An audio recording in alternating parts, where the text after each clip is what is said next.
Hi students, இப்ப நம்ம பார்க்கக்கூடிய ஒரு சிம்பிள் டாபிக் என்ன அப்படின்னா ஒரு பரிமாண, இரு பரிமாண மற்றும் முப்பரிமாண இயக்கம். சோ ஒரு பொருளினுடைய இயக்கம் எப்படியெல்லாம் ஒரு பரிமாண முறைப்படி, இரு பரிமாண முறைப்படி, முப்பரிமாண முறைப்படி எப்படியெல்லாம் இருக்கு அப்படிங்கறத நம்ம பார்க்க போறோம்.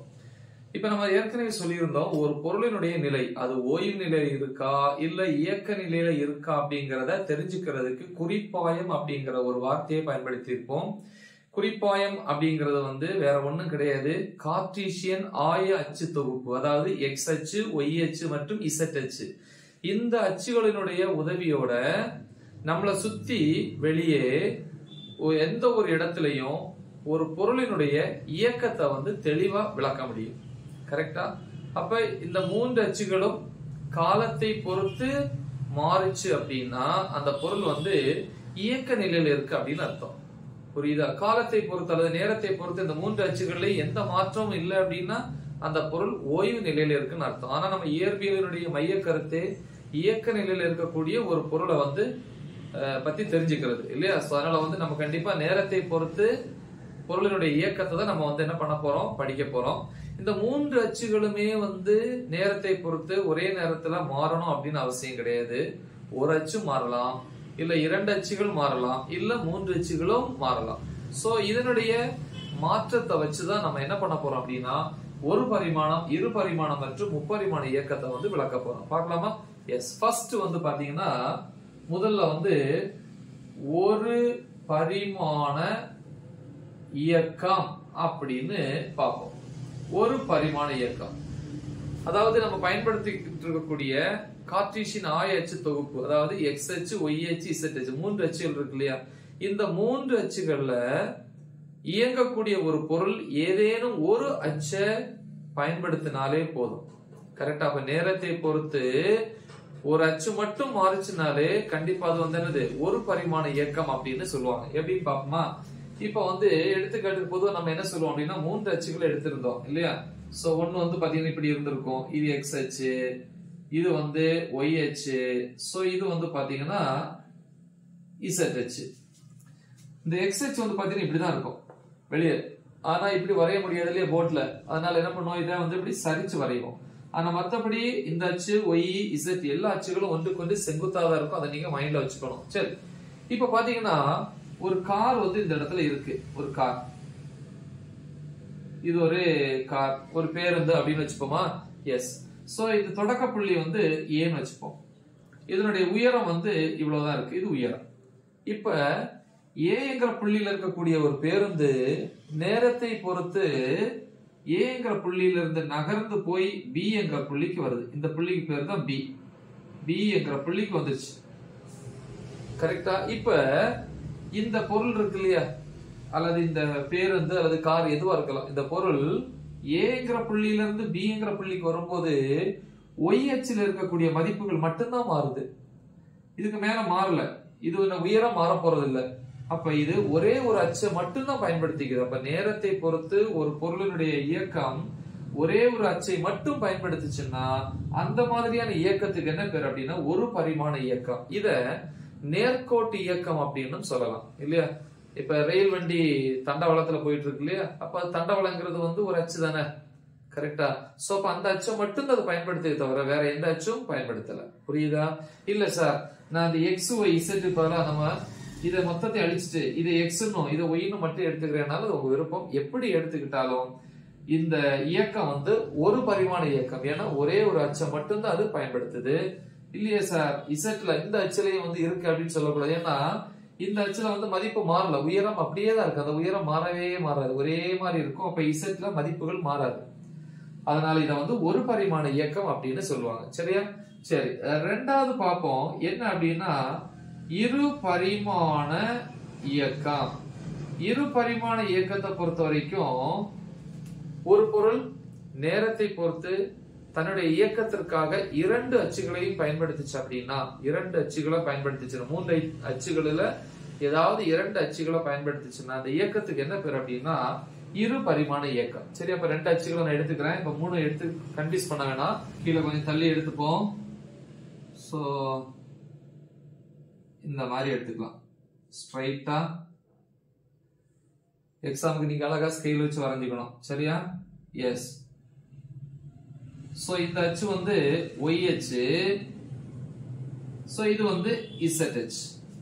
கரெக்ட்டா? நம்ம புக்ல வந்து இங்க y z அதுக்காக நான் இப்படி வரைஞ்சேன்.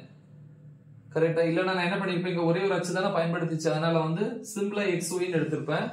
சோ அங்க வந்து yz ன்னு எடுத்துருக்காங்க இரு பரிமாணத்துல, அதனால தான் இந்த மூணு அச்சையுமே நான் இங்க எடுத்து போட்டேன். சரியா? இப்ப பாருங்க, இது அப்படியே நான் இங்க எடுத்துக்கிறேன். சரி, இப்ப நம்ம கேரம் போர்டு தெரியும் இல்லையா, கேரம் பலகைன்னு சொல்லுவோம். அதுல வந்து ஸ்ட்ரைக்கர், நீங்க ஸ்ட்ரைக்கரை வச்சு காயின்ஸ் அடிப்பீங்க இல்லையா, ஸ்ட்ரைக்கருக்கு வந்து தமிழ்ல வில்லைன்னு சொல்லுவாங்க. அந்த வில்லை வந்து தொடக்கத்துல இந்த இடத்துல இருக்கு. இப்ப கேரம் போர்டு இப்படிதானே இருக்கு, பாக்ஸ் மாதிரி இருக்கும். அதுல வந்து ரெண்டு அச்சு, இப்படி ஒரு அச்சு, இப்படி ஒரு அச்சு. சரி, சோ அது தளம் சொல்லுவீங்க, தளம், சர்ஃபேஸ். ஓகே, அந்த தளத்துல வந்து முதல்ல வந்து கேரம் காயின் இந்த இடத்துல இருக்கு. இந்த இடத்துல இருக்கும்போது இது வந்து y மதிப்பு, இது வந்து z மதிப்பு. அப்ப இந்த புள்ளிய P1 0.1 அப்படின்னு எடுத்துக்கிறேன். அப்ப இந்த இடத்துல வந்து y னுடைய மதிப்பை y1, z1 எடுத்துக்கலாமா? இப்ப அந்த வில்லை எப்படி தட்டி விடும்போது என்ன ஆகும் அப்படின்னா, அது இந்த மாதிரி வளைஞ்சு போகும், போய் இன்னொரு இடத்துல போய் நிக்கும். இப்ப அது வந்து புது புள்ளி, புள்ளி P2 எடுத்துக்கலாமா? அந்த புள்ளிக்கு நேரா கீழே பாருங்க, y உடைய மதிப்பு கூடி இருக்கு, z உடைய மதிப்பும் மாறி இருக்கு. கரெக்டா? அப்ப இந்த P2ங்கிற புள்ளியில மதிப்பு y2, z2 எடுத்துக்கலாம். சரியா? இப்ப நான் எதுக்கு சொல்ல வரேன்னா, இந்த வில்லை இருக்கு இல்லையா, இது வில்லைன்னு எடுத்துக்கலாம். இல்லைன்னா தளத்துல வந்து இயங்கக்கூடிய பூச்சி, இன்செக்ட்னு சொல்லுவாங்க இல்லையா, அது. அப்ப அந்த தளத்துல இப்படி இயங்கும் போது எந்த ஒரு புள்ளி எடுத்துக்கிட்டாலும் பாருங்க, இந்த புள்ளி எடுத்துக்கிட்டா இதுக்கு நேரா y மதிப்பு இவ்வளவு இருக்கு, இதுக்கு நேரா z மதிப்பு இவ்வளவு இருக்கு. இந்த இடத்துல வரும்போது y மதிப்பு இவ்வளவு, z மதிப்பு இவ்வளவு. அப்போ ஒவ்வொரு புள்ளியிலையும் அது நகரும் போது அதனுடைய இயக்கத்துக்காக ரெண்டு அச்சுகளையும் பயன்படுத்தி இருக்கு. கரெக்டா? ரெண்டு அச்சுகளையும் மதிப்பு மாறுது. ஓகேவா? அப்போ ஒரு தளத்துல y z தளத்துக்கு இடையே நகரக்கூடிய எந்த ஒரு பொருளாக இருந்தாலும் y மற்றும் z இரண்டு அச்சுகளையும் பயன்படுத்தும். அதனால இதுக்கு பேரு இரு பரிமாண இயக்கம். மூன்று அச்சுகள்ல ஏதாவது இரண்டு அச்சுகளை நேரத்தை பொறுத்து பயன்படுத்திச்சுன்னா அந்த பொருளினுடைய இயக்கத்தை இரு பரிமாண இயக்கம் அப்படின்னு சொல்லுவோம். கரெக்டா?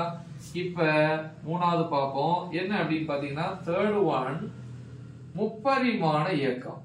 முப்பரிமாண இயக்கம். சோ இதுக்கு நிறைய எக்ஸாம்பிள் சொல்லலாம். இதே அச்சுக்களை பயன்படுத்த போறோம் பாருங்க. சோ இது y அச்சு, இந்த பக்கம் இது x அச்சு. இப்படி எடுத்தோம் அப்படின்னா அதை வந்து z அச்சுன்னு சொல்லும் இல்லையா?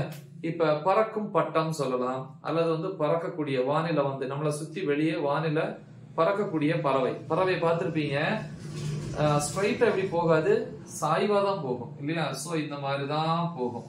அப்படி இறக்கை வந்து பாத்தீங்கன்னா இந்த மாதிரி இருக்கும் அப்படின்னு வச்சுப்போமா? கரெக்டா? அப்ப இப்படி போகும்போது இப்படி போது பாருங்க, இந்த இடத்துல பாருங்க y மதிப்பையும் பயன்படுத்தி இருக்கு, z மதிப்பையும் பயன்படுத்தி இருக்கு. இந்த இடத்துல வரும்போதும் y மதிப்பு இருக்கு, z மதிப்பு. அப்படி இதோட இயக்கம் ரெண்டு அச்சுகளையும் பயன்படுத்துது. அதே நேரத்துல இறக்கை பார்த்திருப்பீங்க, இறக்கை இருக்கு இல்லையா, அந்த இறக்கை என்ன பண்ணும், கீழ் நோக்கி இப்படி வந்து ஆசிலேட் பண்ணும், இப்படி பண்ணும். ஏன்னா கீழே ஒரு விசையை கொடுத்தாதான் அதால மேல போக முடியும். என்ன படிச்சிருப்பீங்களா, ஒவ்வொரு வினைக்கும் எதிர்வினை உண்டு, ஒவ்வொரு விசைக்கும் எதிர் விசை உண்டு, படிச்சிருக்கீங்களா? அப்ப அந்த இறக்கையில இருந்து வரக்கூடிய விசை நேரா கீழ் நோக்கி இப்படி வருது. அப்ப இது விசையினுடைய திசை, ஃபோர்ஸ். இது இயக்கம். அப்படி விசைய வந்து இந்த விசைய செலுத்துறதுக்கு இந்த அச்சை பயன்படுத்திக்குது. தன்னுடைய இயக்கத்துல வந்து இந்த ரெண்டு அச்சையும் பயன்படுத்துது. மொத்தத்துல இந்த இயங்கக்கூடிய பறவை மூன்று அச்சுகளையும் பயன்படுத்துது. இதே மாதிரிதான் பட்டம். பட்டத்துல பாத்தீங்கன்னா பட்டம் இப்படி பறந்து போகும்போது ரெண்டு அச்சு வரும். அடுத்து வந்து கயிறை வந்து நம்ம இப்படி பிடிச்சிருப்போம், ஒரு விசையை வந்து நம்ம கொடுப்போம் இல்லையா? சோ அப்படி வந்து முப்பரிமாண இயக்கத்துக்கு சொல்றோம். அப்ப மூன்று அச்சுகள்ல ஒரு பறவையா இருக்கட்டும், அல்லது ஒரு பொருளா இருக்கட்டும், பட்டமா இருக்கட்டும், எதுவா இருக்கட்டும், ஒரு பொருள் மூன்று அச்சுகளையுமே காலத்தை பொறுத்து அல்லது நேரத்தை பொறுத்து பயன்படுத்திச்சு அப்படின்னா, மாற்றிச்சு அப்படின்னா அந்த இயக்கத்துக்கு பேரு முப்பரிமாண இயக்கம். அல்லது இன்னொன்னு எக்ஸாம்பிள் சொல்லலாம், கட்டுப்பாடற்ற இயக்கத்துல இருக்கக்கூடிய மூலக்கூறுகளினுடைய இயக்கம். எக்ஸாம்பிள் பாத்தீங்கன்னா, ஒரு கண்டெய்னர் மாதிரி எடுத்துக்கோ, ஒரு பாக்ஸ். சோ இந்த மாதிரி ஒரு பாக்ஸ் மாதிரி எடுத்துக்கிறோம் இல்லையா? இந்த பாக்ஸுக்குள்ள நிறைய என்ன இருக்கு, வாயுக்களை வந்து அடைச்சுவீங்க. வாயுக்கள் அப்படின்னா வாயுல நிறைய என்ன இருக்கும், மூலக்கூறுகள் இருக்கும். இதுல வந்து மூன்று அச்சு இருக்கு பாருங்க. இது ஒரு அச்சா, இது ஒரு அச்சு, இது ஒரு அச்சுன்னு எடுத்துக்கலாம். சோ இது x அச்சு, y அச்சு, z அச்சு. கரெக்டா? இப்ப இதுல பாத்தீங்கன்னா மூலக்கூறுகள் வந்து பாத்தீங்கன்னா இந்த வால் இருக்குல்ல, இந்த சைடு, இந்த பக்கம் இருக்கக்கூடிய வால் சுவர்ல வந்து மோதும், இந்த பக்கம் மோதும், இங்க மோதும், இங்க மோதும், எல்லா பக்கமும் அது நகரும். கட்டுப்பாடற்ற இயக்கத்துல இருக்கக்கூடிய மூலக்கூறுகள், வாயு மூலக்கூறுகள் இந்த பாக்ஸுக்குள்ள எல்லா திசையிலையும் போகும்போது அனைத்து அச்சுகளையும் பயன்படுத்துது. சோ அப்ப இதுவும் முப்பரிமாண இயக்கத்துக்கு எடுத்துக்காட்டு. சரியா? ஒரு பரிமாண இயக்கங்கிறது நேர்கோட்டு இயக்கத்தை ஒரு பரிமாண இயக்கம்னு சொல்லலாம். 3 அச்சுகள்ல நேரத்தை பொறுத்து ஏதாவது ஒரு அச்சை மட்டும் பயன்படுத்துச்சுன்னா அது ஒரு பரிமாண இயக்கம். அப்புறம் வந்து இரு பரிமாண இயக்கங்கிறது வந்து 3 அச்சுகள்ல ஏதாவது 2 அச்சுகளை நேரத்தை பொறுத்து பயன்படுத்துச்சுன்னா இரு பரிமாண இயக்கம். முப்பரிமாண இயக்கங்கிறது வந்து அனைத்து 3 அச்சுகளையும் இல்லையா, 3 அச்சுகள் x y z 3 அச்சுகளையும் நேரத்தை பொறுத்து பயன்படுத்திச்சு அப்படின்னா அந்த பொருளினுடைய இயக்கத்தை முப்பரிமாண இயக்கம் அப்படின்னு சொல்லுவோம். இவ்வளவுதான். ரொம்ப சிம்பிளான ஒரு டாபிக். நல்ல தெளிவா பிராக்டிஸ் பண்ணுங்க. மறக்காம இதை உங்க ஃப்ரெண்ட்ஸுக்கு ஷேர் பண்ணுங்க. All the best. தேங்க்யூ.